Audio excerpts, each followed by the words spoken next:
संती बोलत आहे.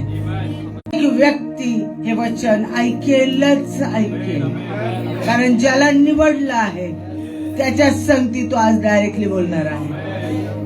पहिले कोरिन्थियस पत्राचा पहिला अध्याय 27 वचन. तर ज्ञानास लाजवावे म्हणून देवाने जगातील जे मूर्खपणाचे ते निवडले. पहिलंच वचन धक्कादायक देऊन जातं मला. तरी ज्ञानास लाजवावे म्हणून देवाने जगातील जे मूर्खपणाचे ते निवडले, आणि जे बलवान त्यांना लाजवावे म्हणून जगातले जे दुर्बळ त्यांना त्यानं निवडलाय. कारण आजच्या ह्या आधुनिक युगामध्ये, आज या मॉडर्निटी मध्ये प्रत्येक जण स्वतःला ज्ञानी समजते, प्रत्येक जण स्वतःला बलवान समजतं सगळ्याच गोष्टींमध्ये. आणि असं असताना त्या प्रत्येकासंगती परमेश्वर स्पष्ट सांगतो, तरी ज्ञानास लाजवावे म्हणून देवाने जगातील जे मूर्खपणाचे ते निवडले, आणि जे बलवान त्यांना लाजवावे म्हणून जगातील जे दुर्बळ त्यांना त्याने निवडले. आणि जगातील जे हीन दीन, जगातील जे हीन दीन, जे धिक्कारलेले व जे शून्यवत अशांना देवाने याकरिता निवडलं. का केलं देवाने असं? याकरिता निवडलं की जे आहे ते त्याने रद्द करावे, म्हणजे देवासमोर कोणी मनुष्याने अभिमान बाळगू नये. नात बलाचा नात ज्ञानाचा, कशाचाही बल त्याने अभिमान बाळगू नये म्हणून परमेश्वराने हे केलं. रोमकारास पत्राचा 11 अध्याय 6 वचन. रोमकारास पत्राचा 11 अध्याय 6 वचन. आणि हे कृपेने राहिले असेल तर ते कर्माने नाही, नाहीतर कृपा ही कृपा होणारच नाही. कृपा कुणावर केली जाते? जे पात्र नाही, जे योग्य नाही त्यांना योग्य केले जाते, त्यांना पात्र केले जाते. ह्याला म्हणतात कृपा. मत्तेयाचा 7 अध्याय 1 वचन. मत्तेयाचा 7 अध्याय 1 वचन. तुमचे दोष काढण्यात येऊ नये म्हणून कुणाचे दोष काढू नका. प्रत्येक निवडलेल्याने आणि ज्यांना परमेश्वराने निवडलेलं आहे, निवडणार आहे, त्या प्रत्येकाने हे वचन कायम लक्षात ठेवायचंय. तुमचे दोष काढण्यात येऊ नये म्हणून कुणाचे दोष काढू नका. फिलिप्पी याचा 4 अध्याय 13 वचन. फिलिप्पी याचा 13 अध्याय 4 अध्याय 13 वचन. मला जो सामर्थ्य देतो, यावे येशूवा, मला जो सामर्थ्य देतो त्याच्याकडून मी सर्व काही करावयास शक्तिमान आहे. सर्व काही त्याच्या सामर्थ्याने मी सर्व काही करावयास समर्थ आहे. रोमकारास पत्राचा 3 अध्याय 23 वचन. रोमकारास पत्राचा 3 अध्याय 23 वचन. कारण सर्वांनी पाप केले आहे आणि ते देवाच्या गौरवाला उणे पडले आहे.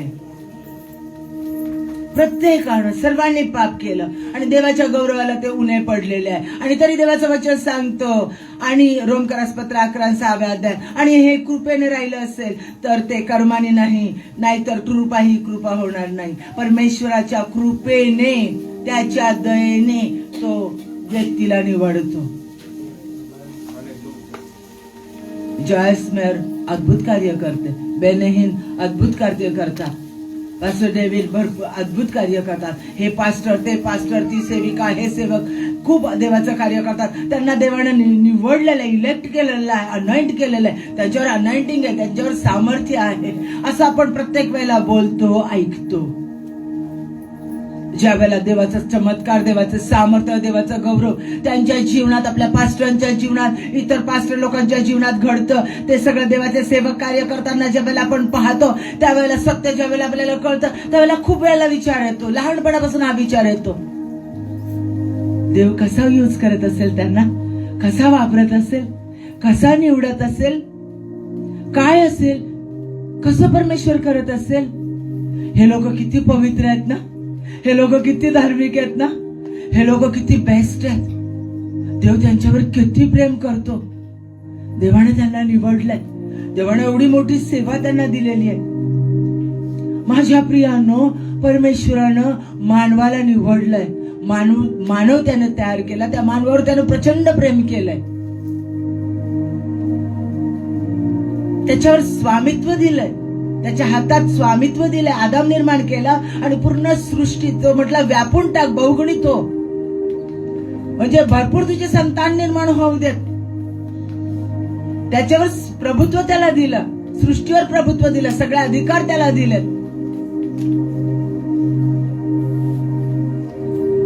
त्याला कार्य दिलं देवानं. जे देवानं तयार केलंय ते पुढे नेण्याचं कार्य त्याला दिलंय. लक्षात घ्या, आदाम हवा बनवली, त्यांच्या पुढे जी संतान त्यांना लीड करण्याचं कार्य दिलं, परंतु ते पापात पडले आणि थांबले. आणि देवाची आज्ञा मोडल्यामुळे देवापासून, त्याच्या पवित्रतेपासून ते दुरावले गेले. देवानं आदाम हवेचा उपयोग करण्यासाठी त्यांना घडवलं. देव कुणाचाही, कुठेही, कसाही, केव्हाही उपयोग करू शकतो. पाहिजे तेवढ्या वेळ उपयोग करू शकतो. एक देवाचा सेवक होता डेव्हिड, त्याचं नाव पास्टर डेव्हिड, आणि हार्टचा प्रॉब्लेम झाला त्यांना आणि हार्ट अटॅक आला. तरुण होता आणि 22 वर्षाचा असताना हार्ट अटॅक आला आणि परमेश्वराकडे त्याने आयुष्य मागितलं आणि परमेश्वराने त्याला आयुष्य दिलं. परमेश्वर म्हणतो थोडंच आयुष्य दिलेलं आहे मी तुला. त्या थोड्याच आयुष्यामध्ये त्या डेव्हिडनं कितीतरी हजारो लोक परमेश्वराकडे आणले, कितीतरी चमत्कार केले, भरपूर देवाचं कार्य केलं. 5 वर्ष जगला तो. त्या 5 वर्षामध्ये परमेश्वराने त्याच्याकडून प्रचंड कार्य करून घेतलं. प्रचंड. तो 1 मिनिट त्याला उसंत नव्हती. ध्यास लागलेला होता, वेळ लागलेला होता. कुणाकडूनही, कधीही आणि कितीही वेळ त्याला हवं तसं ते कार्य तो करून घेतो. परमेश्वर त्याचं कार्य पूर्ण करण्यासाठी, त्याचे प्लॅन पूर्णत्वास नेण्यासाठी तो कोणाचाही वापर करतो. आणि त्यासाठी त्याने मानव निर्मिती केलेली आहे. मानवाला त्यासाठीच त्यानं निर्माण केलं, त्याचं गौरव व्हावं आणि त्याचं कार्य पूर्णत्वास जावं. आणि त्यांनी सगळ्यांनी एकमेकांवर प्रीती करून एकमेकांना परमेश्वराच्या उद्दिष्टासाठी, प्लॅनसाठी पुढे न्यावं, ही परमेश्वराची योजना आहे. आणि म्हणून त्याने 2 आज्ञा दिल्या. जशी आपला देव परमेश्वर याजवळ पूर्ण अंतःकरणाने, पूर्ण मनाने, पूर्ण जीवाने प्रीती कर. म्हणजे त्याच्या सगळ्या योजना पूर्णत्वासने, त्याचं कार्य पूर्णत्वासने. आणि जशी आपणावर तशी आपल्या शेजाऱ्यावर प्रीती कर. म्हणजेच शेजाऱ्याला दिलेलं कार्य देखील पूर्णत्वास नेण्यासाठी त्याला सपोर्ट कर, ना की ते कार्य खाली आणण्याचा प्रयत्न कर. त्याला सपोर्ट कर. म्हणून आजच्या ह्याच्यामध्ये कोरोनापासून निघालेल्या परिस्थितीमध्ये पास्टर लोकांना आणि देवाच्या सेवकांना कळालेलं आहे की आपण हातात हात घेऊन एकमेकांना सपोर्ट करूनच मिनिस्ट्री पुढे नेली तर देवाचा गौरव खऱ्या अर्थानं होणार आहे. जर एक असलं, शरीर आहे ख्रिस्ताचं, आपण सगळे युनिव्हर्सल चर्च आहोत, एक निवडलेले सगळेजण एक, त्याला भिंती नाहीयेत. कोणते डॉक्ट्रिन्स? फक्त बायबलचे डॉक्ट्रिन्स, फक्त देवाचं वचन, फक्त देवाचं वचन आणि पवित्र आत्म्याच्या द्वारे लीड करणं, पवित्र आत्म्याच्या द्वारे चालवलं जाणं, ती त्याची मंडळी. आणि त्यासाठी तो कोणाचाही उपयोग करतो. सगळ्यात सुरुवातीला आपण बघितलं मागी लोकांचं उदाहरण, बरोबर आहे ना? सगळ्यांना माहिती ना, मागी लोक भेटायला येतात. येशू ख्रिस्ताला, येशू बाळाला भेटण्यासाठी मागी लोक आले. मागी लोक त्या ठिकाणी आलेत. हे मागी लोक कोण होते? ऍस्ट्रोलॉजर्स होते. आणि त्या ताऱ्यांचा, ग्रहांचा अभ्यास करणारे हे लोक होते. आणि त्यांना कळालेलं होतं की असा तारा या ठिकाणी ज्या वेळेला तुम्हाला दिसेल त्यावेळेला एका अद्भुत अशा राजाचा जन्म होणार आहे. आणि हे परमेश्वराचं भाकीत डिक्लेअर होण्यासाठी आणि सगळ्या जगासमोर येण्यासाठी परमेश्वराने त्या मागी लोकांचा उपयोग करून घेतला. त्यांना त्यांचा अभ्यास करायला लावला आणि ते स्टार शोधत निघाले. देवाने त्यांचा उपयोग करून घेतला. हेरोदापर्यंत ती बातमी धडकू दिली. हेरोदाला घाबरू दिलं, त्याला अस्वस्थ होऊ दिलं आणि परमेश्वराने त्याचं गौरव करून घेतलं. कोण होते ऍस्ट्रोलॉजर्स? हे मागी लोक, हे राजे होते. 3 राजे होते. हे राजे काही इस्रायलचे नव्हते हो प्रियांनो, ज्यू लोकांमधले, देवाने निवडलेल्या लोकांमधले नव्हते.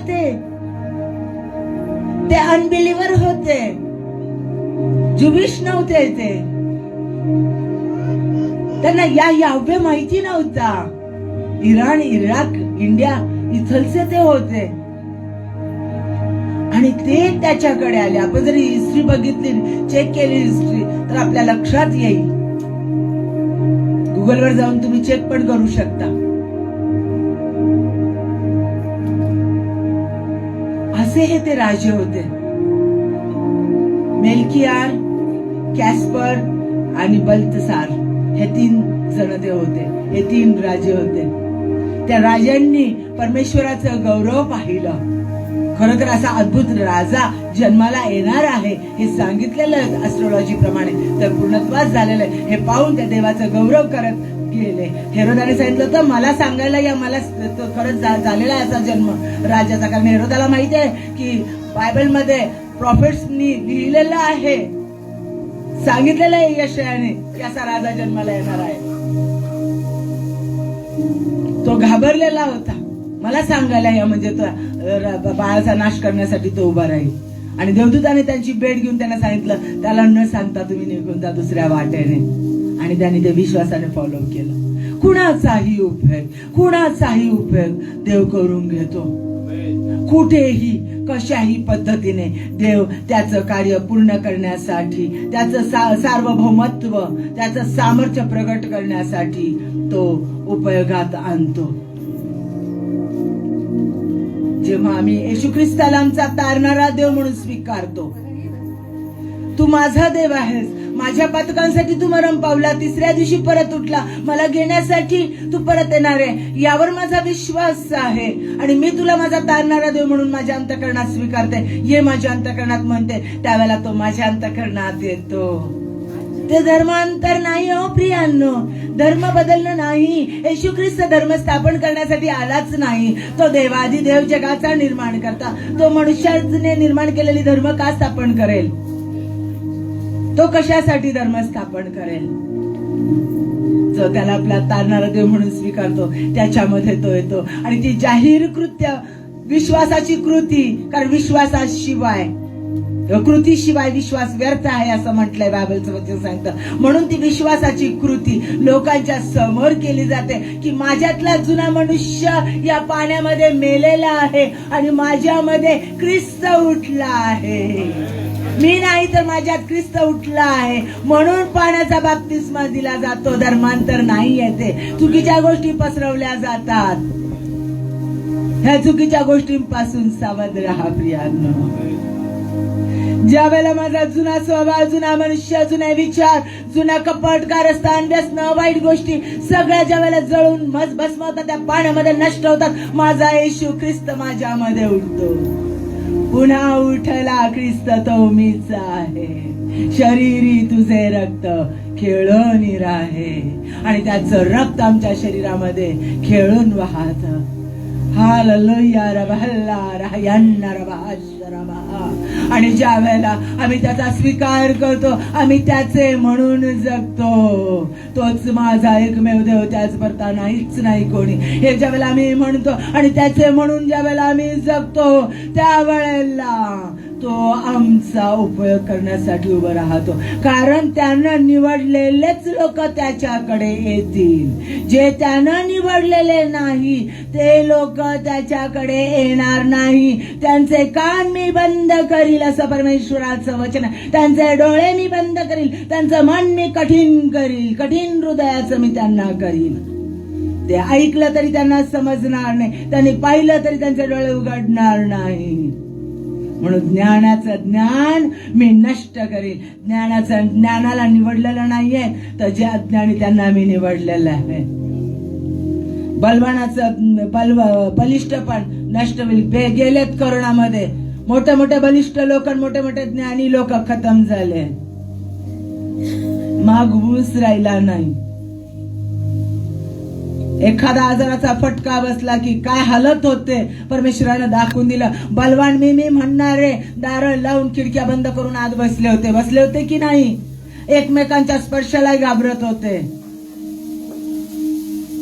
आई असो, पत्नी असो, नवरा असू दे, लेकरू असू दे, कोरोना झाला दवाखान्यात टाकलं, त्याला बघायला देखील कोणी जात नव्हतं. जात होतं का? हात लावत होतं का? अतिशय प्रेम करणारी आई माझ्या डोळ्यासमोर माझी मैत्रीण अतिशय प्रेम करणारी होती तिच्या लेकरांवर. तिचे लेकरं तिच्यावर प्रेम करणारे, नवरा तिच्यावर प्रेम करणारा होता. आणि तो व्हिडिओ पाहत होते मी. पूर्ण ते कपडे घातलेले, प्रोटेक्शनचे, आणि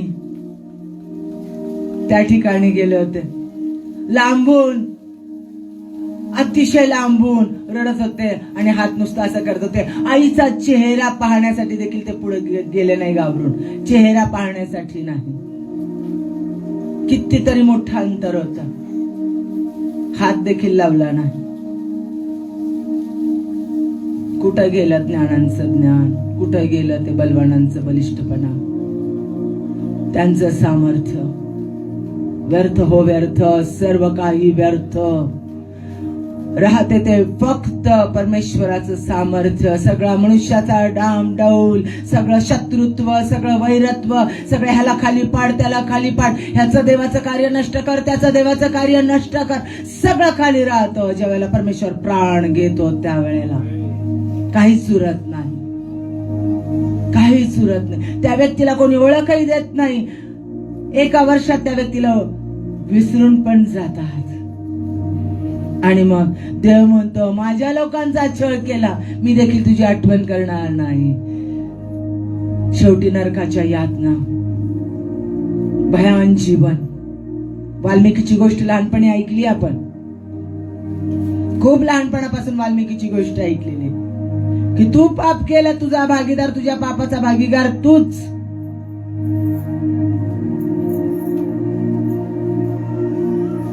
पाप हरण करणारा, पाप नष्ट करणारा तो एकमेव देवाचा कोकरा Yeshu Khrist. Hallelujah, thank you Jesus. परमेश्वराला त्याचं कार्य पूर्णत्वास न्यायचंय. तो स्वतः जगाचा निर्माण करताय प्रियांनो. त्यानं जग निर्माण केलं, मानव त्यानं निर्माण केलं. तो शब्द बोलला तर प्रचंड मानवाची निर्मिती होते. तो त्यानं शब्द बोलला तर हे मानव येशू ख्रिस्ताला, परमेश्वराला यावेळेला 2 मिनिटात स्वीकारतील आणि त्याच्या चरणाशी त्याचं अद्भुत सामर्थ्य बघितलं. तो प्रगट झाला की सगळे त्याच्या चरणाशी नतमस्तक होईल. क्षणात तो करू शकतो, पण त्याला हे नाही करायचं.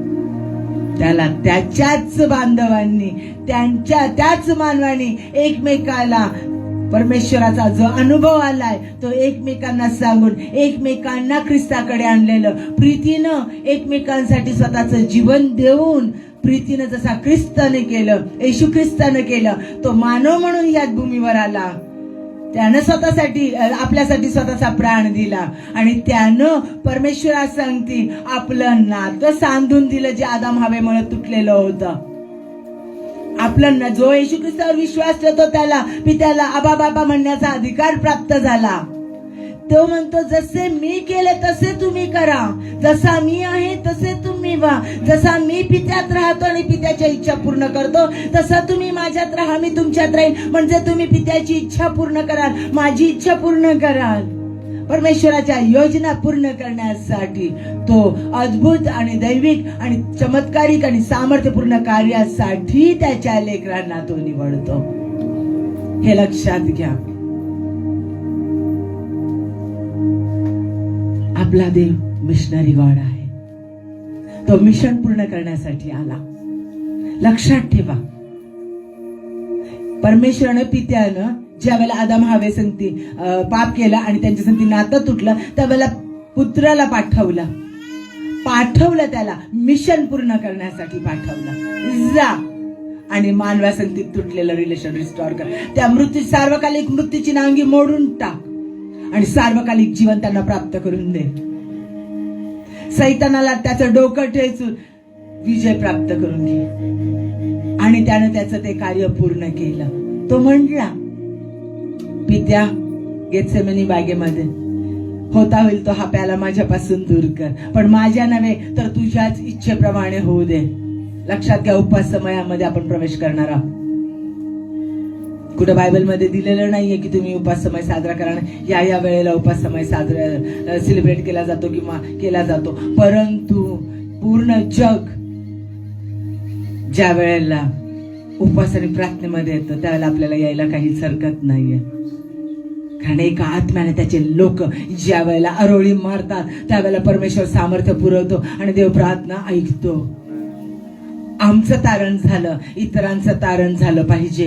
आम्हाला सत्य समजलं, इतरांना समजलं पाहिजे. धर्मांतर नाही. कायम लक्षात ठेवा. तो मिशन पूर्ण करण्यासाठी आला आणि त्याची इच्छा आहे तुम्ही मिशन पूर्ण करावे, म्हणून त्यांनी कमिशन दिलं. मत्ती याचा 28वा अध्याय 19-20 मध्ये त्याने सांगितलेलं आहे, जा पृथ्वीच्या दिगंतापर्यंत जाऊन सुवार्ता सांगा. काय सुवार्ता सांगा? सांगा मम बंधुजना आलो जिंकुनी या मरणाची मोडून नांगी जिंकी आलेया सर्पासोंगी. माझ्या प्रियानं मरणाची नांगी त्यानं मोडली आणि तो पुनरुत्थित परमेश्वर, तो जिवंत देव आहे, त्याच्यावर आम्ही विश्वास ठेवतो. आणि ज्यावेळेला त्याला आम्ही तारणारा म्हणून स्वीकारतो त्यावेळेला तो आमच्या अंतःकरणात येतो, तो आमचं जीवन बदलवतो. हे आम्हाला स्वार्थ सांगण्यासाठी त्यानं उभं केलेलं, त्यासाठी आम्हाला त्यानं निवडलं आहे, त्यासाठी त्यानं आमची घडण केलेली आहे. मग देव कुणाचा उपयोग करतो? देव कुणाचाही उपयोग करतो. काय क्रायटेरिया ठेवतो तो त्याच्यासाठी? काय कंडिशन्स आहेत, काय अटी आहेत, काय असतात त्याच्या योग्यतेच्या पात्रतेच्या अटी काय आहे? कशी पात्रता ठरवतो तो परमेश्वर त्याच्या कार्यासाठी उपयोगात आणण्यासाठी? धार्मिक दिवसभर बायबल घेऊन बसलेले, 40 दिवस उपास करणारे, 21 दिवस उपास करणारे, रात्रोदिवस बायबल वाचणारे, सतत स्तवन करणारे, कोणत्या लोकांना तो निवडतो? कशा पद्धतीने तो निवडतो? स्त्री पुरुष? फक्त पुरुषांना का? नाही, स्त्रियांना पण. हो नाही, फक्त श्रीमंतांना नाही, फक्त गरीब लोकांनाच निवडतो. काही जण म्हणतात नाही, गरिबांमध्ये देवाचं कार्य होतं. मग कुणाला परमेश्वर निवडतो? अज्ञानाला, खूप ज्ञानी असणाऱ्यांना, एज्युकेशन असणाऱ्यांना, देवावर खूप प्रीती करणाऱ्यांना, देवाच्या लोकांवर खूप प्रीती करणाऱ्यांना. काय आहे तो? कशा पद्धतीने आणि कुणाला निवडतो? प्रियांनो, तो कुणालाही निवडतो, रॅन्डमली निवडतो. धक्का दिसतो ना, धक्का वाटतो ना. आमचं घराणं पाहून नाही निवडत. आमचे पूर्वज होते धार्मिक, पूर्वजांनी हे केलं, खूप आमचे लोकांनी पुण्यकर्म केलं. नाही, कर्माने नव्हेच नव्हे. आताच मगाशी वचन वाचलंय ना. आता पूर्वजांच्या कर्माने ना आता आपल्या स्वतःच्या कर्माने कोणत्याही गोष्टीने परमेश्वर निवडत नाही. तो रॅन्डमली निवडतो, यादृच्छिक पद्धतीने निवडतो, कोणालाही निवडतो. रॅन्डमली म्हणजे गटामध्ये असलेल्या कोणत्याही ह्याला या गटातल्या यांना कोणालाही निवडलं नाही, त्या गटातल्या ह्यांना कुणालाही, पण त्याला पाहिजे त्याला तो निवडतो. आणि तू हे का करतो? स्तोत्रसंहिता 115 मध्ये स्पष्ट सांगितलं, त्याला कोणी विचारू शकत नाही, कारण तो सार्वभौम परमेश्वर आहे, सॉव्हरीन लॉर्ड आहे. त्याला जे हवं ते तो करतो. तो कुणालाही निवडू शकतो. तो म्हणतो, ज्याच्यावर मला दया करायची त्याच्यावर मी दया करेन. म्हणजे त्या गोष्टीसाठी पात्र नसलेल्या व्यक्तीला मी ती निवडेल, म्हणजे ती दया झाली. रोमकारास पत्र मला प्रचंड आवडतं. रोमकारास पत्र 9 अध्याय 13व्या वचनात सांगितलंय, मी याकोबावर प्रीती केली, एसावाचा द्वेष केला. कारण काय? काहीच नाही. आईच्या गर्भाशयातच राहायला सांगितलं तर 2 राष्ट्र तुझ्या पोटामध्ये उदरामध्ये आहे. आणि स्पष्ट सांगितलं, चीट करणारा हा याकोब, फसवणारा हा याकोब. मी याकोबावर प्रीती केली आणि एसावाचा द्वेष केला. ऐकलं तर खूप छान पण वाटतं आणि भय पण वाटतं.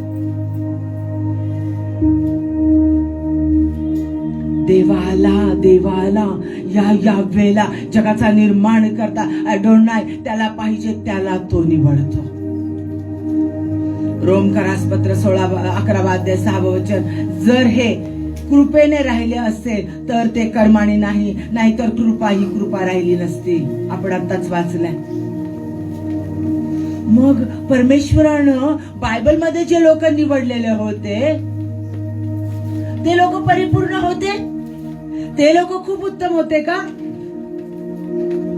परमेश्वराने जे जे निवडलेले लोक आहेत, अनेक लोकांचं, परमेश्वराने निवडलेल्या लोकांचंच हे पुस्तक आहे, तेच सांगितलेलं आहे परमेश्वराने हे सगळं त्याच्यामध्ये. मग ते लोक कसे होते? पवित्र, परिपूर्ण, उत्तम. इस्रायलच घेऊया ना आपण डोळ्यासमोर. सगळ्यात पहिलं इस्रायल राष्ट्र घेऊया. सगळ्या जगातलं राष्ट्र कोणतं निवडलं तरी इस्रायल राष्ट्र उत्तम, बेस्ट नाही प्रियांनो. आपण जर निर्गम वाचलं तर आपल्या लक्षात येईल, कुरकुरणारे ते लोक, स्टबन मनाचे ते लोक, स्टिक नेक नेचरचे ते लोक, कठीण मनाचे, ताठर मनाचे, कर्मठ, मी म्हणणारे, भांगकुदळ, स्वतःच्या इच्छेप्रमाणे प्रत्येक गोष्टी करणारे, परमेश्वराला वीट येईल असे वागणारे, त्यांना देवाने निवडलं. पहिलंच वचन आपण वाचलेलं आहे. जे अज्ञानी त्यांना देवाने निवडलं, जे बलिष्ठ नाहीत, दुबळे आहेत, त्यांना परमेश्वराने निवडलंय.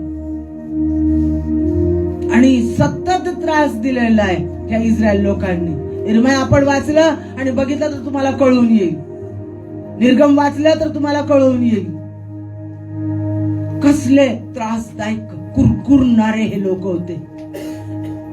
अरे मोशेने एवढं त्यांना आणलं तरी त्याला म्हटले की कशाला आणलंस, आम्हाला इथं मारून टाकायला आणलंस का? आम्हाला मांस नाहीये, आम्हाला हे नाहीये, आम्हाला लसूण नाहीये.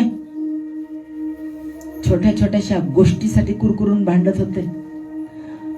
पाणी त्यांना पाहिजे होतं आणि त्या ठिकाणी पाणी मिळालं नाही तर त्याला दगडमार करायला उठले होते. जेवढे 10 चमत्कार केलेले त्यांनी, 10 पिढ्यांवर विजय मिळवलेला आणि त्या फारोचं सैन्य समुद्रामध्ये गडप केलेलं, सगळं त्यांनी चमत्कार पाहिलेले होते. तरी देखील मेघस्तंभ आणि अग्निस्तंभ त्यांना चालवत होता. स्वर्गातून मान्ना त्यांच्यासाठी पडत होता. तरी देखील उलटणारे लोक, उलटणाऱ्या लोकांना काय म्हणतो आपण? कोणत्या नेचरचे म्हणतो? उलटतो कोण?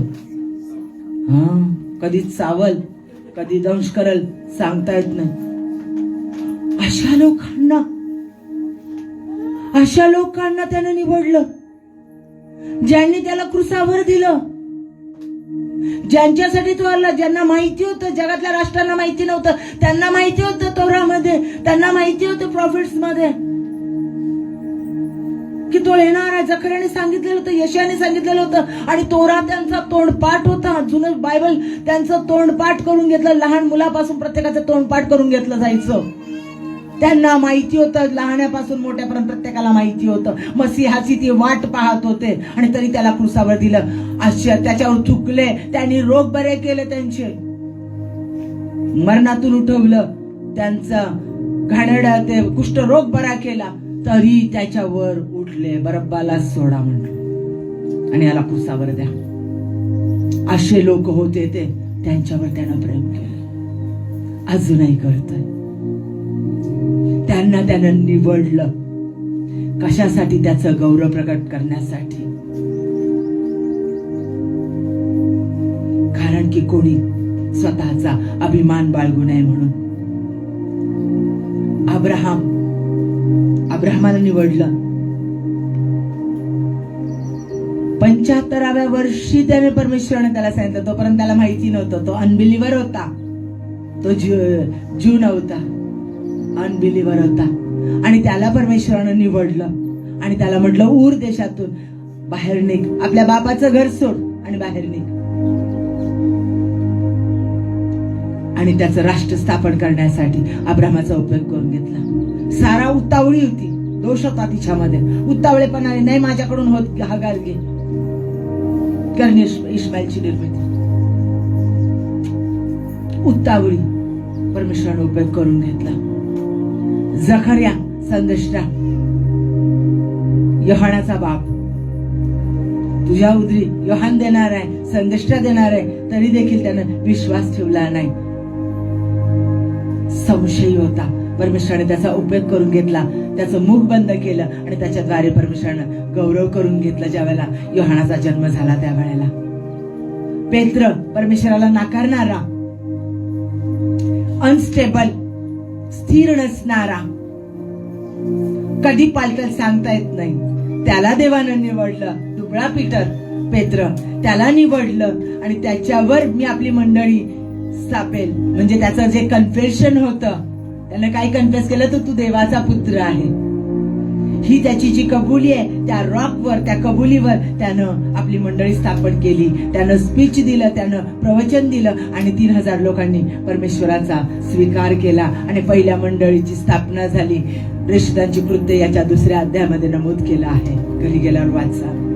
दावीद पापात पडणारा, दुसऱ्याची पत्नी पाहून, बेतशेबा पाहून त्यानं पाप केलं. जे परमेश्वराला अमंगळ गोष्टीचा वीट होता ती गोष्ट केली आणि तरी परमेश्वराने त्याला मनाजोगा म्हटलं. त्याच्या पातकांची क्षमा केली. त्याचं दुबळं पण परमेश्वरानं काढून टाकलं. गणती इस्रायलाची करू नको याचा मला वीट आहे, तरी त्यानं गणती केली, तरी त्याचं माफी परमेश्वरानं केली. अशा ह्या सतत चुका करणाऱ्या दाविदावर परमेश्वरानं प्रेम केलं आणि ह्या दाविदाच्या द्वारे परमेश्वराच्या येण्याचं भाकीत प्रोफेसी प्रगट केली. आपण स्तोत्रसंहिता 18 जर बघितलं तर त्याच्यामध्ये येशू ख्रिस्ताच्या येण्याचं भाकीत केलेलं आहे, कारण तो दावीद हा प्रॉफेट देखील होता. त्याच्याकडून इस्रायल राष्ट्राची स्थापना परमेश्वराने करून घेतली. याकोब चीटर होता, फसवणारा होता. आपल्या बापाला फसवलं, आपल्या भावाला फसवलं, आपल्या मामाला फसवलं, अतिशय फसवणारा होता हा. आणि त्याला इस्रायल केलं. त्याचा उपयोग परमेश्वराने करून घेतला. नोहा ड्रंकर होता, पिऊन त्याच्या मुलींनी त्याला पाहिलं नको त्या अवस्थेत आणि परमेश्वराने त्याच्याकडून तारू बांधून त्याच्या वंशाचा द्वारे पुढची पिढी त्याने निर्माण केली. पाऊल छळ करणारा होता. क्रूरपणे त्यानं येशूवर विश्वास ठेवणाऱ्या लोकांचा क्रूरपणे वाईट रीतीने छळ केला, पण शेवटी तोच त्या छळाला येशू ख्रिस्तासाठी सामोरे गेला. त्या येशू ख्रिस्तासाठी त्यानं पूर्ण जगामध्ये रोम मध्ये उभं राहून छळ सहन केला. मरियम मोशेची बहीण निंदा करणारी होती, तरी परमेश्वरानं तिचा स्तवण्यासाठी वापर करून घेतला. एस्तेर अनाथ होती, ना बाप ना आई, अनाथ होती, पण तरी देखील राष्ट्राचा बचाव करण्यासाठी, इस्रायल लोकांना वाचवण्यासाठी, ज्यू लोकांना वाचवण्यासाठी परमेश्वराने तिचा उपयोग करून घेतला.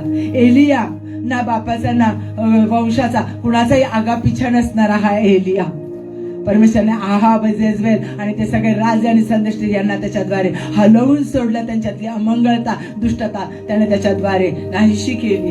थोमा विश्वास न ठेवणारा होता. येशू ख्रिस्ताला समोर बघूनही त्यानं संशय घेणारा हा थोमा, परमेश्वराने परदेशामध्ये त्याला पाठवून अनेक लोकांना येशू ख्रिस्ताची सुवार्ता सांगितली.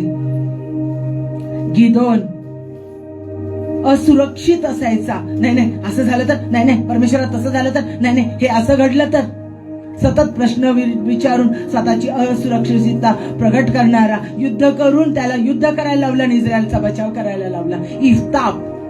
इफ्ताफ हा वेश्येचा मुलगा होता आणि इस्रायल लोक मदतीसाठी त्याला वेश्येचा मुलगा म्हणून हाकलून दिलं होतं. आणि ज्या वेळेला इस्रायल लोकांवर दुसरे अमोनी लोक आले त्यावेळेला त्यांनी त्याला बोलवून आणलं आणि त्यानं विजय मिळवून दिला आणि इस्रायलाचं रक्षण केलं आणि त्याचा लीडर म्हणून 7 वर्ष राज्य केलं. मोशे जड ओठाचा, जड जिभेचा, प्रत्येक गोष्टीत माघार घेणारा असा हा मोशे. त्याच्या लोकांना सुटका देण्यासाठी त्या मोशेचा उपयोग करून घेतला. लाजारस मेला होता तरी त्या लाजारसाला जिवंत करून परमेश्वरानं तो मृतांवर त्याची सत्ता आहे आणि मृत्यूतून तो बाहेर आणू शकतो. त्याचं दैवत्व सगळ्यांना स्पष्ट करण्यासाठी लाजारसचा वापर करून घेतला. शमशोन दलेलाच्या पाठीमागं वेडा झालेला होता, त्या वेश्येच्या मागं, आणि आपलं सगळं गुपित तिला सांगून बसला, सगळं नष्ट करून बसला. त्या शमशोनाला ज्यावेळेला त्यांनी पश्चाताप केला, परमेश्वराला हाक मारली, देवानं त्याला परत सामर्थ्य प्राप्त करून दिलं आणि त्याचा उपयोग करून घेतला. इर्माया संदेष्टा रडका संदेष्टा होता, माघार घेणारा, सुखाची अपेक्षा करणारा. त्याला परमेश्वरानं त्याच्या देवाच्या त्याच्या लोकांच्या साठी रडायला लावलं आणि त्या लोकांना त्यांचे दोष सांगायला लावले परखडपणे, त्यांची पापं उघड करायला लावली त्यांना, आणि त्यांना कशा पद्धतीने बंदिवासातून जावं लागणार आहे, कशा पद्धतीने परमेश्वर त्यांचा चुराडा करणार आहे, आणि कशा बाबेलच्या द्वारे त्यांचा नेस्तनाबूत त्यांना करणार आहे, आणि कसं मग परमेश्वर परत त्यांचा 70 वर्षाने रिस्टोरेशन करणार आहे, हे सगळं सांगण्यासाठी इर्मायाचा पुनर्स्थापनेचा संदेश देण्यासाठी इर्मायाचा वापर त्यांनी करून घेतला. फारो राजा कोण होता? तो अनबिलीवर होता. 10 पिढ्या आणि ते समुद्रात दुभागलं जाणं आणि त्या समुद्रातून त्याचं सैन्य नष्ट होतं. परमेश्वराने त्याचा उपयोग करून घेतला स्वतःचा गौरव करून घेण्यासाठी. एज्रा कर्मठ होता अतिशय. त्या एज्राचा उपयोग परमेश्वरानं मंदिर बांधण्यासाठी करून घेतला. जे मंदिर तोडलेलं होतं बाबेलने, ते बाबेलच्या मंदिराची पुनर्स्थापना करण्यासाठी ह्या एज्राचा वापर करून घेतला.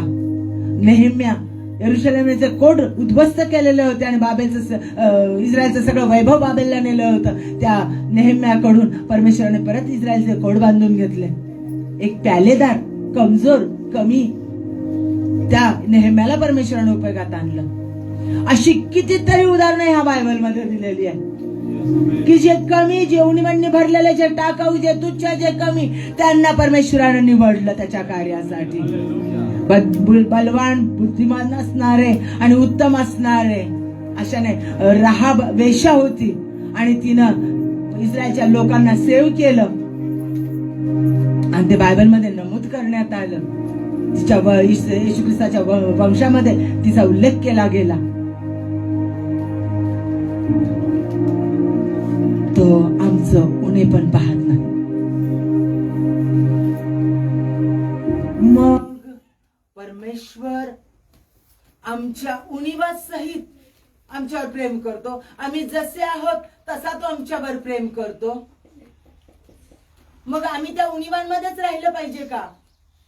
जर त्याने आम्हाला उणीवांसहित निवडलेलं आहे, जसे आम्ही आहोत तसं त्याने आम्हाला निवडलेलं आहे, आमच्या दोषासहित त्याने आम्हाला स्वीकारलेलं आहे.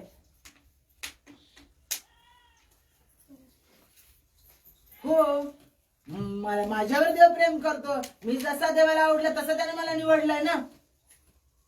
मी जशी आहे, मी जे काही करते, माझ्याकडून काही चुका होतात देव पाहतो, तरी देवाने मला निवडलं ना. तरी त्याने मला बोलवलं ना. आईच्या गर्भात त्याने माझी घडवण केली, त्याने मला निवडलं. माझ्या काही गोष्टी माझ्याकडून होतात तरी देवाने मला निवडलंय ना.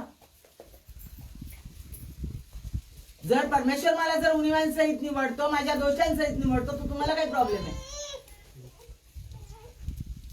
माझ्या सगळ्या गोष्टी, माझा सगळा बॅकग्राऊंड, माझी सगळी परिस्थिती माहित असताना जर देवाने मला निवडलंय, तर तुम्हाला काही प्रॉब्लेम आहे? तुम्हाला काय घेणं आहे? माझ्या प्रियानो, देव ज्या वेळेला आम्हाला निवडतो त्यावेळेला तो आम्हाला बदलवतो. मरियमला त्याने निवडलं. मरियम निंदक होती. तिची ती निंदा बंद करण्यासाठी ज्यावेळेला तिने मोशेची निंदा केली त्यावेळेला तिच्या पूर्ण हातावर कोड आलं. फटका दिला तिला परमेश्वराने, आणि ज्यावेळेला तिने पश्चाताप केला त्यावेळेला परमेश्वराने सवनासाठी तिचा उपयोग करून घेतला. शमशोन त्यानं आपलं जे गुपित होतं परमेश्वराने इस्रायलसाठी त्याची निर्मिती केली होती. नाझीर होता तो, आणि त्याला परमेश्वराने त्याच्या सेवेसाठी वेगळं काढलेलं होतं. परंतु त्या दलेलाच्या मागे गेला आणि त्याने तिला सगळं सांगितलं आणि त्या पलिष्ठी लोकांनी त्याची सगळी बलस्थानं नष्ट केली. त्यावेळेला परमेश्वर गुरासारखी त्याला वागणूक देण्यात आली. त्यावेळेला त्याच्यातून जाऊ दिलं, त्याचे डोळे फोडण्यात आले, जाऊ दिलं देवानं. आणि त्या अवस्थेत त्यानं, दुर्बल अवस्थेत त्यानं देवाला हाक मारली, तर परत एकदा तुझं सामर्थ्य मला दे, जेणेकरून मी तुझा गौरव प्रकट करू शकेल आणि तुझं कार्य पूर्णत्वास नेऊ शकेल. त्यावेळेला परमेश्वराने त्याची प्रार्थना ऐकली आणि बलिष्ठांचा नाश करण्यासाठी परमेश्वराने त्याची ताकद परत त्याला दिली. आणि इतिहासात जर आपण बघितलं, रोम लोकांचा जर इतिहास जर आपण बघितला, तर त्याच्यामध्ये त्यानं सगळ्यांना नष्ट केलं. त्या बलिष्ठी लोकांना नष्ट केलं. त्यांचं जे सभास्थान होतं, जे जिथं सगळे बलिष्ठी राजवाडे लोक, सगळे सैनिक आणि सगळे लोक आलेले होते, त्या सगळ्यांना तिथं नष्ट केलं. एवढी ताकद एका माणसामध्ये, शमशोनामध्ये परमेश्वराने दिली.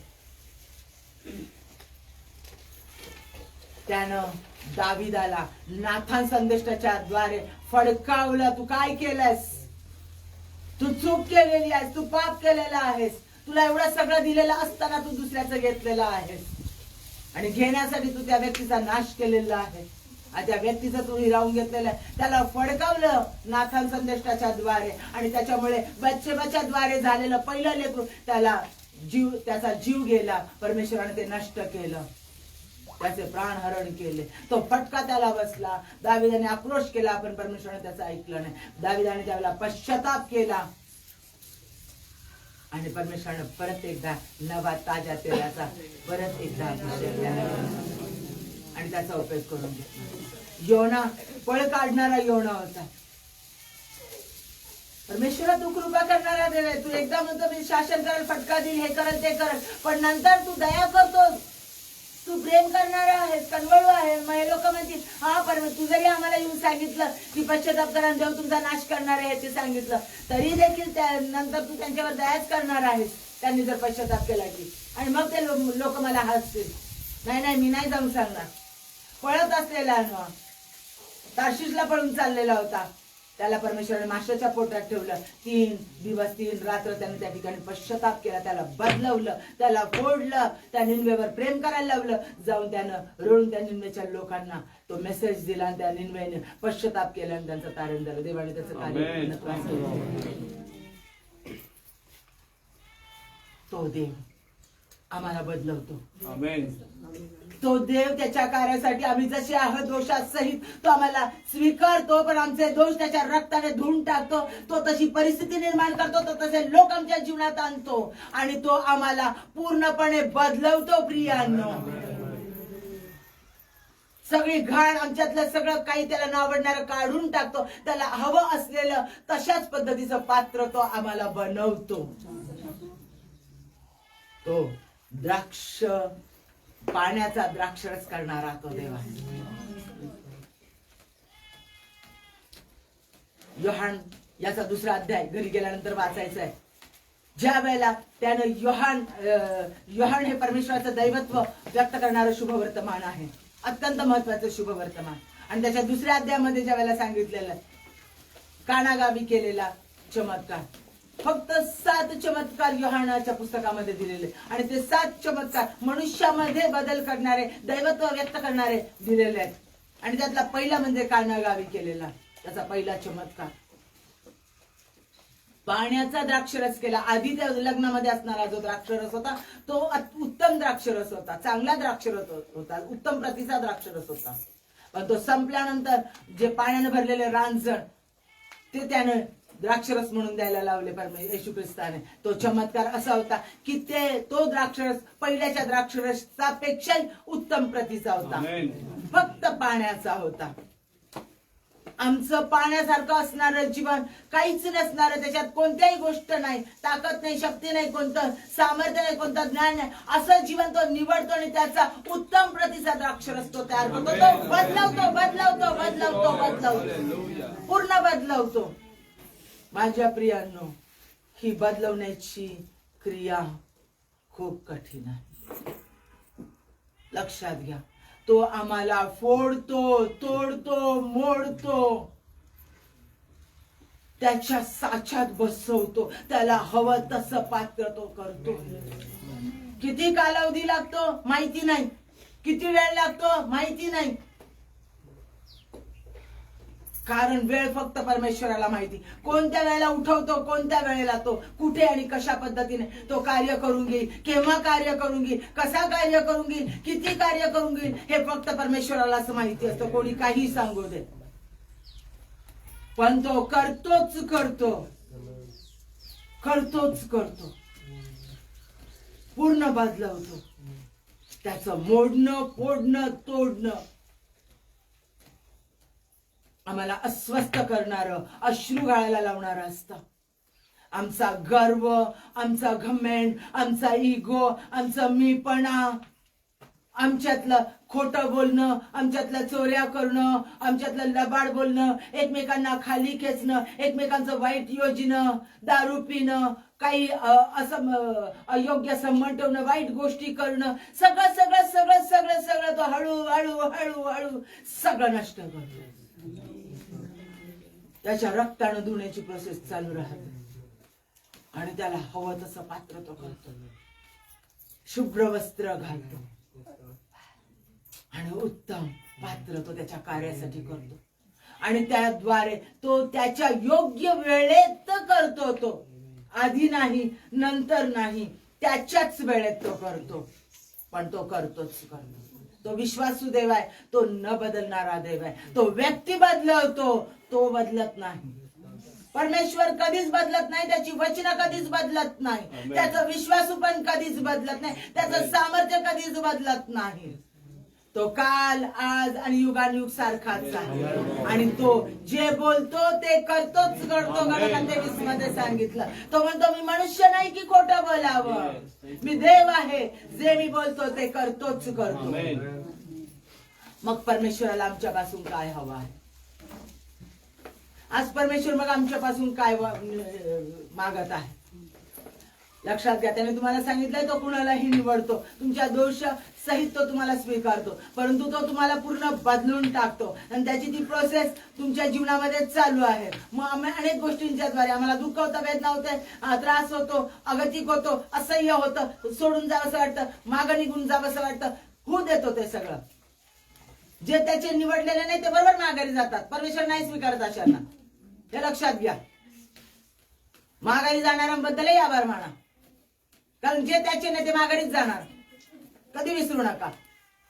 गहू कोठारात साठवला जातो प्रियांनो, भुसा अग्नीसाठी जाळला जातो. भुसा त्या गव्हामधून निघालाच पाहिजे, निघालाच पाहिजे. नकोय भुसा, गहू, फक्त गहू हवा आहे. देव तो देव आहे, तो याह्वे आहे, तो कडकपणे प्रत्येकासंगती, ऐकणाऱ्या प्रत्येकासंगती बोलत आहे.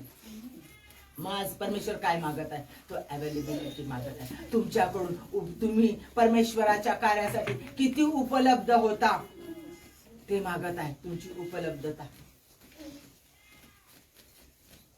माझ्या देवासाठी मला वेळ आहे का? माझ्या देवाला मी वेळ देते का? मी त्याच्या कार्यासाठी अवेलेबल आहे का? मला हे आहे, मला ते आहे, मला ही कारण आहे, मला ती कारण आहे, हे प्रॉब्लेम आहे, तो प्रॉब्लेम आहे. प्रत्येकाला प्रॉब्लेम आहे, प्रत्येकाला काम आहे, प्रत्येकाला प्रत्येक गोष्टी आहेत. हा विकनेस आहे, तो विकनेस आहे, हे प्रॉब्लेम्स आहेत, खूप काही आहेत प्रत्येकाला. ही सुख आहे, ती सुख आहे, हा आनंद आहे, तो आनंद आहे. हे सगळं सोडून मी ख्रिस्ताच्या मागे येते का? जो नांगराला हात लावतो परमेश्वरासाठी, त्याने परत पाठीमागं पाहू नये. जो देवाचा सेवक आहे तो पाठीमागं कधीच पाहत नाही. नांगराला हात लावला, संपलं, मी पुढेच जाणार, मी पाठीमागं फिरून पाहणार नाही, मी थांबणार नाही, थांबणार नाही. मी त्याच्या कार्यासाठी सदैव अवेलेबल असेल. देवाचा एक सेवक आहेत, मी परमेश्वराचे आभार मानते त्या देवाच्या सेवकाबद्दल. माझा स्वतःचा अनुभव मी त्या सेवकाच्या बाबतीत घेतलेला आहे.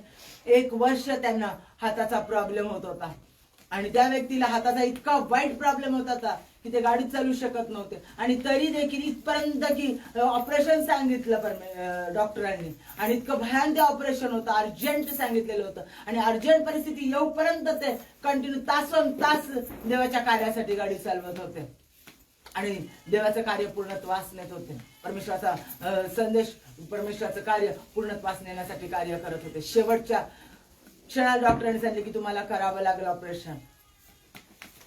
त्यांनी शेवटपर्यंत सांगितलं ना, त्या वेदना वर्षभर तो माणूस सहन करत होता, वर्षभर, पण कुणाला बोलला नाही.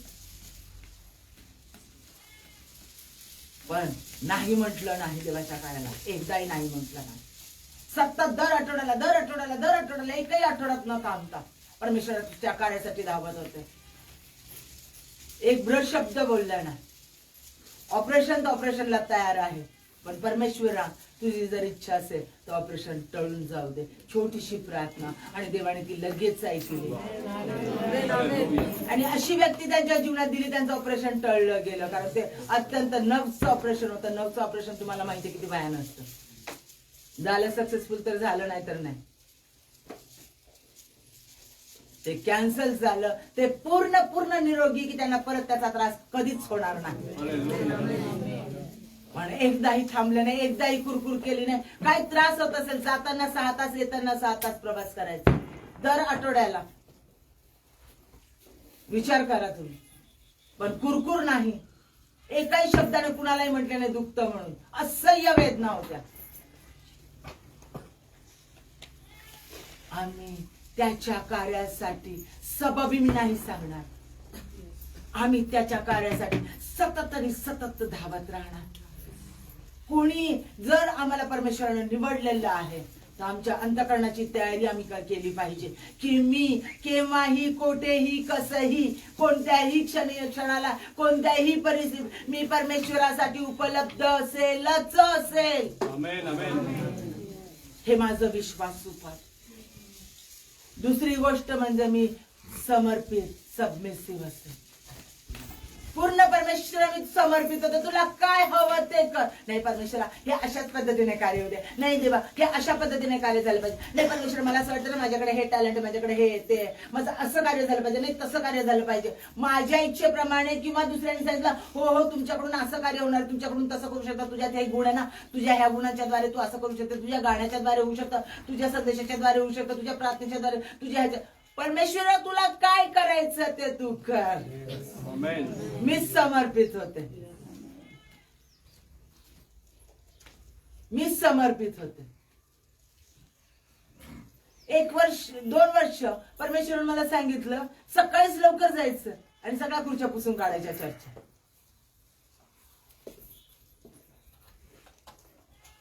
सकाळीच लवकर जायचे 2 तास आधी आणि सगळ्या खुर्च्या पुसून काढायचे. नाहीतर मग शनिवारी रात्रीच जायचं, संध्याकाळीच जायचे आणि सगळ्या खुर्च्या पुसून काढायच्या आणि नंतर सगळ्या खुर्च्या उचलायच्या.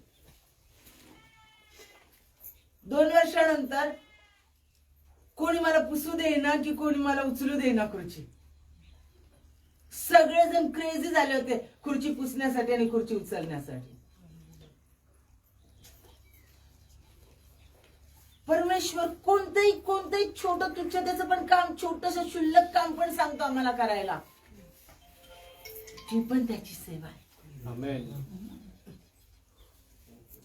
ते देखील आम्ही करण्यासाठी अवेलेबल असला पाहिजे.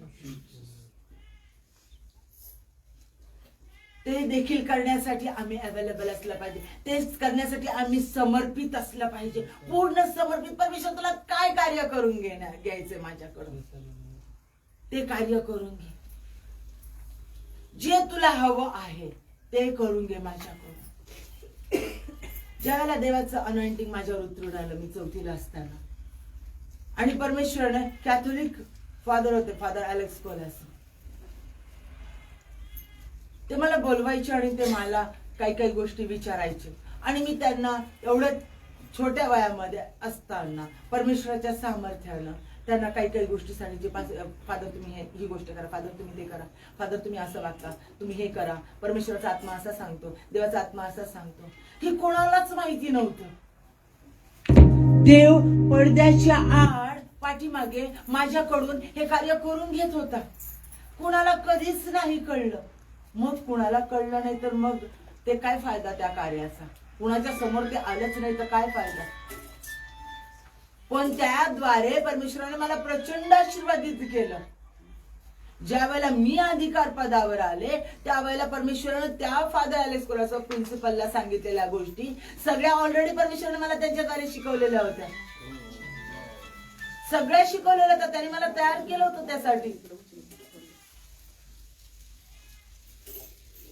कोणतंही काम परमेश्वर आम्हाला सांगेल त्याच्या कार्यासाठी आम्ही ते करायला तयार राहिलं पाहिजे. पूर्ण सबमिसिव्ह. आम्ही अटी नाही ठेवल्या पाहिजे, कंडिशन नको आहे, हेच पाहिजे, असंच पाहिजे, तशाच पद्धतीने पाहिजे, परमेश्वर असंच व्हायला पाहिजे तरच ते परमेश्वराचं कार्य. नाही एक प्रॉफेटने सांगितलं तुझ्या जीवनात अशा पद्धतीनेच कार्य, मग तशा पद्धतीनेच कार्य झालं पाहिजे. नाही, जसा देव म्हणाल उठ आणि चाल, उठ आणि कर. मी उठलं पाहिजे आणि केलं पाहिजे, हे लक्षात घ्या. पुढचं आहे म्हणजे मी हार्डवर्कर, कष्ट करणार असलं पाहिजे. देव मला निवडतो तर मी कष्ट करणार असलं पाहिजे. लक्षात घ्या प्रियांनो, नोहा बिल्डर झाला, तो बिल्डर नव्हता. त्याने अद्भुतरित्या ते तारू बांधलं.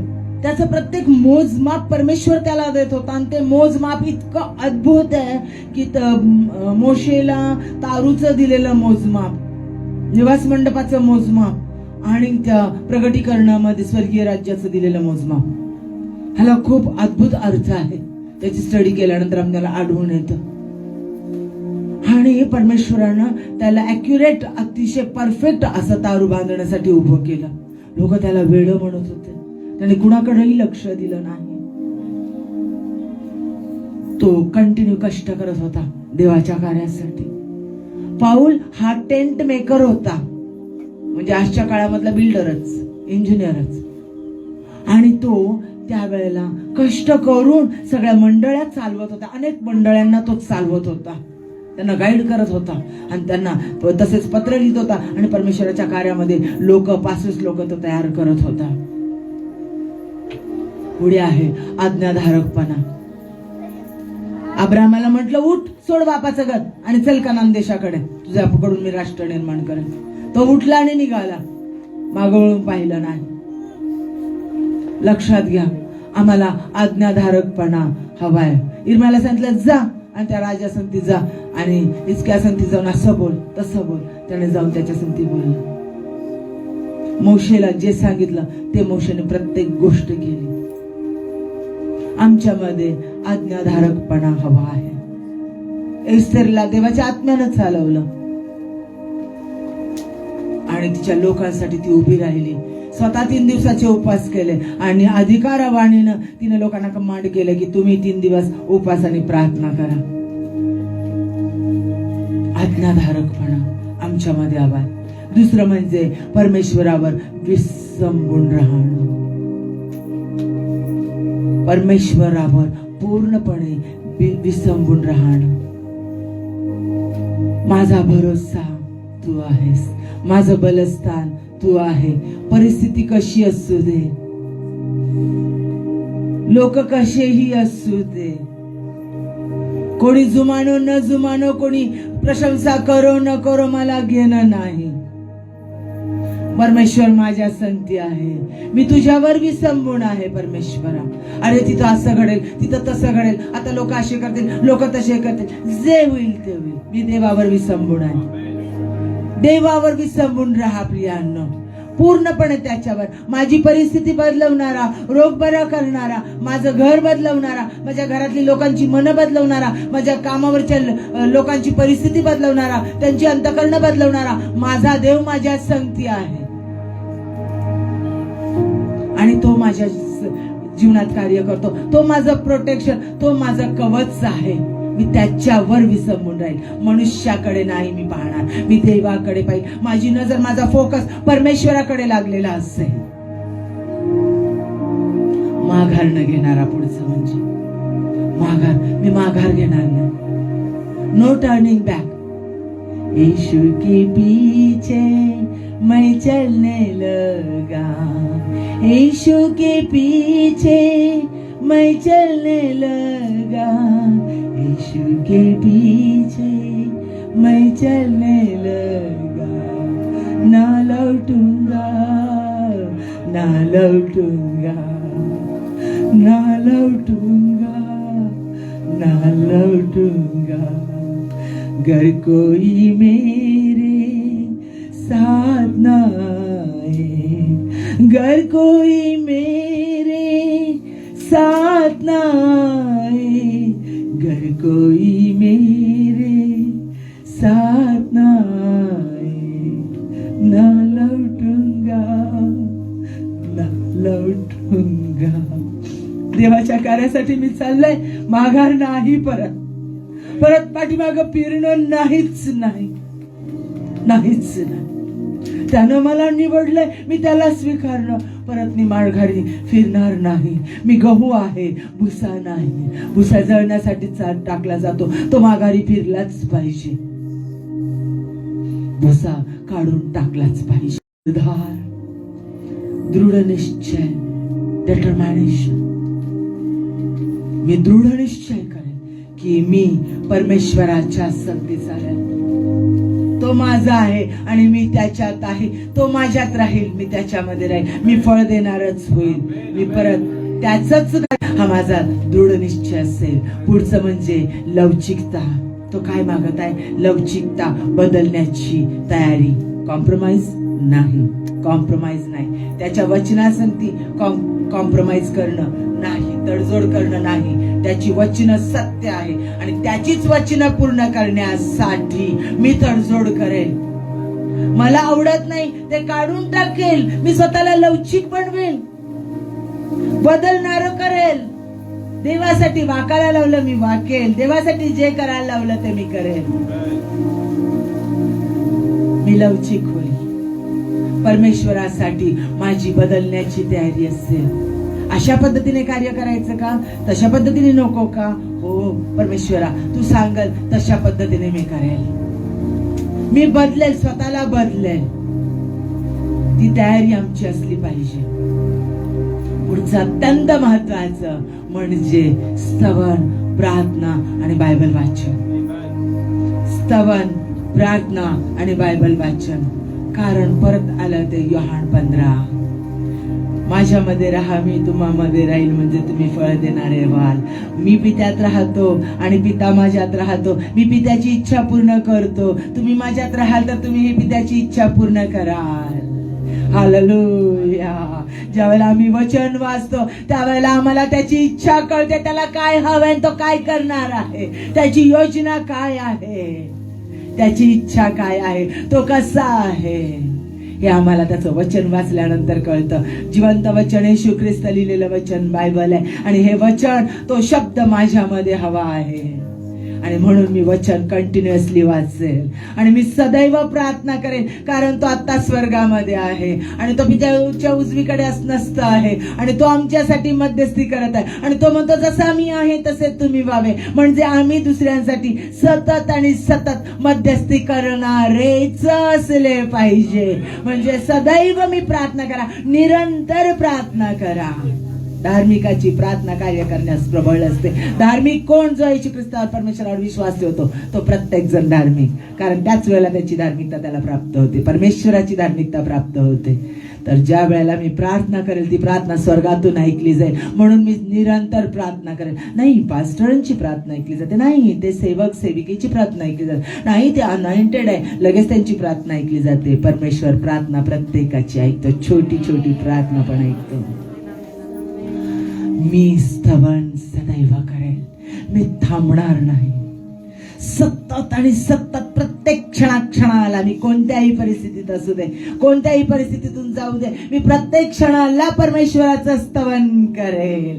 कारण तो स्तवनात बसणारा परमेश्वर आहे. तो स्तवनात उतरून येतो. स्तवनाने सगळी बंधने तुटतात, स्तवनाने सगळे मार्ग मोकळे होतात, स्तवनाने विजय प्राप्त होतो. आणि म्हणून मी सदैव स्तवन करेल. म्हणजे स्तवन केल्याने, वचन वाचल्याने आणि सदैव प्रार्थना करण्याने मी परमेश्वराच्या अधिक जवळ जाईल आणि तो माझ्यात आणि मी त्याच्यामध्ये राहील.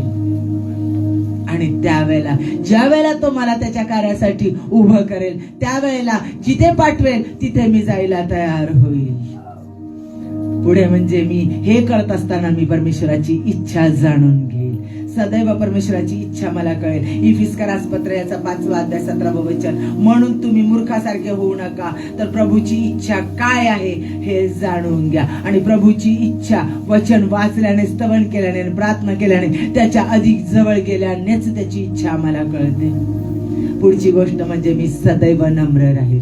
होय, मी देवानं निवडलेला आहे, परमेश्वराने मला निवडलेलं आहे, मी मान्य करते. आम्ही निवडलेले लोक आहोत, आम्ही परमेश्वराचे लोक आहोत. त्यांची हिंमत कशी झाली आमच्या संगती असं बोलण्याची, त्यांचं धैर्य कसं झालं आमचा अपमान करण्याचं. आम्ही त्याचे निवडलेले लोक आहोत, आम्ही वेगळे लोक आहोत. त्यांना काय माहिती त्यांनी कोणाला अपमानित केलं. सगळं बाजूला ठेवा. देव म्हणतो नम्र व्हा. तो नम्र झाला, तुम्ही नम्र व्हा. कारण परमेश्वर गर्विष्ठांचा वीट करतो. त्याला गर्विष्ठांचा वीट आहे.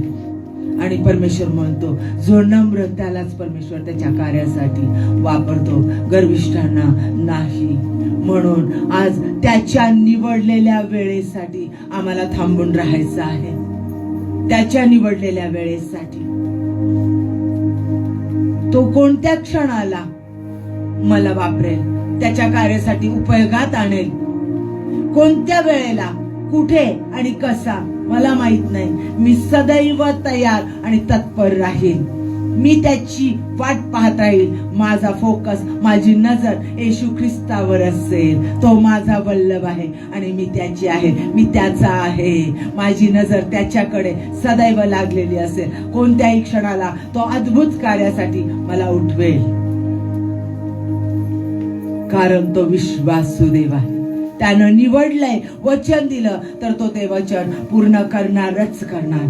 तो कधीच थांबत नाही, कधीच थांबत नाही.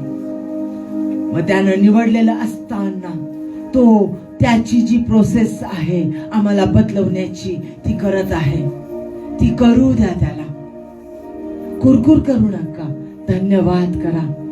कारण त्याने आम्ही जसे आहोत तसे आम्हाला आमच्या दोषांसहित निवडलंय. तो आमचे दोष होईल तितके प्रयत्न कर. लक्षात ठेवा, तू सत्याचे वचन नीट सांगणारा, सदैव सत्याचं परमेश्वराचं जे वचन आहे की तो आमच्यासाठी मरण पावला, तिसऱ्या दिवशी परत उठला, आम्हाला घेण्यासाठी परत येणार आहे. त्याला आमच्या अंतःकरणात स्वीकार. हे सत्य जगाला सांगणार आम्हाला परमेश्वर बनवत आहे. आणि ते करत असताना आम्ही थांबणार नाही. त्याची लाज आम्हाला वाटणार नाही. आणि त्याला पसंतीस, त्याला हवं तसा असणारा.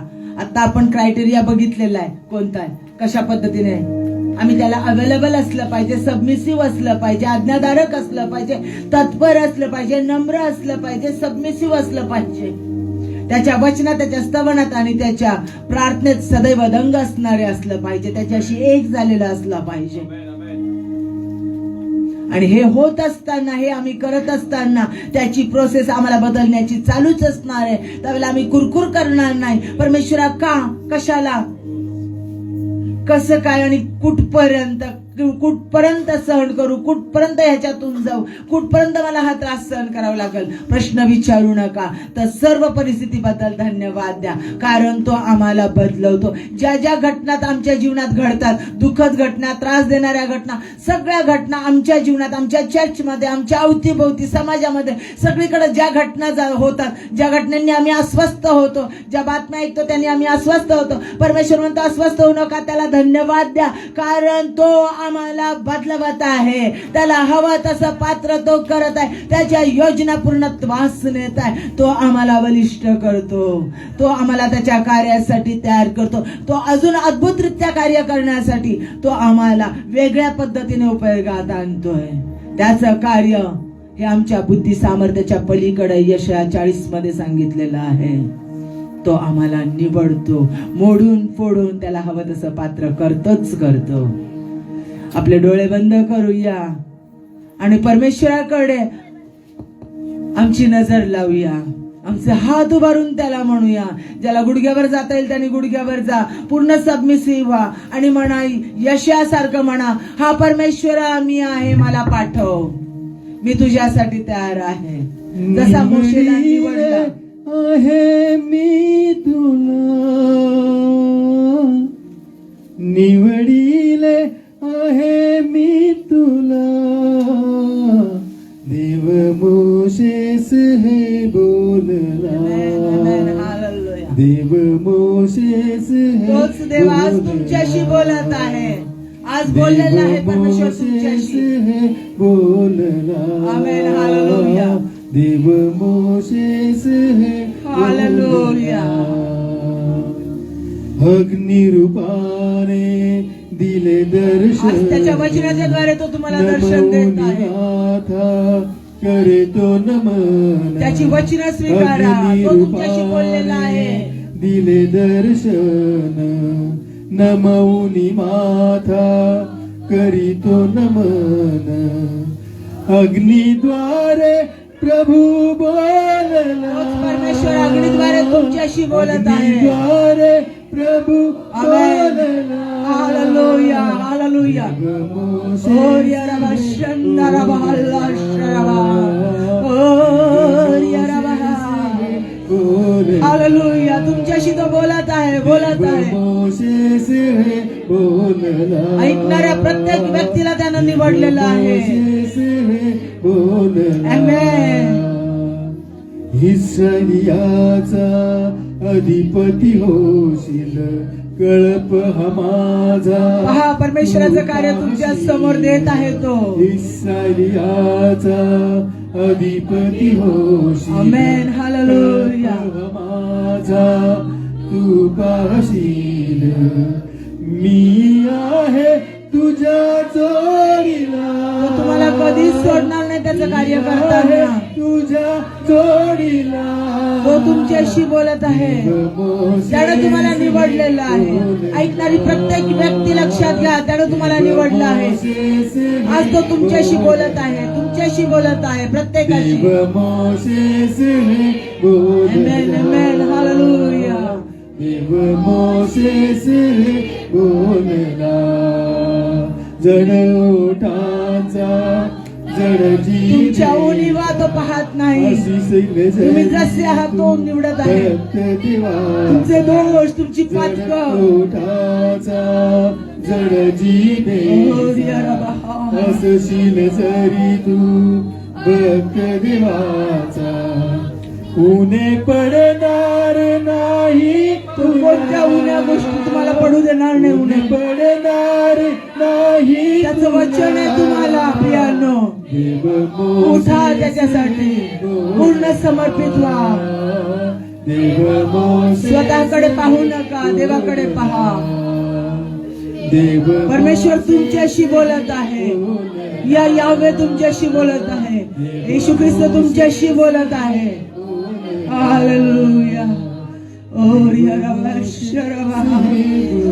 ओरिया ला शरबा. ओर हरबा शंदरबा. ओरी खिल्ला शंदरबा रबा करबा शरबा. ओरिया रबा. ओरिया दिन नमशरबा. ओरिया ला या दिन नमः. ओ निदिना यन्नल्ला यन्तनन नमः. ओर्यला ओर्यरा यदिनन नमः. ओ God ओरिल्ला Jesus.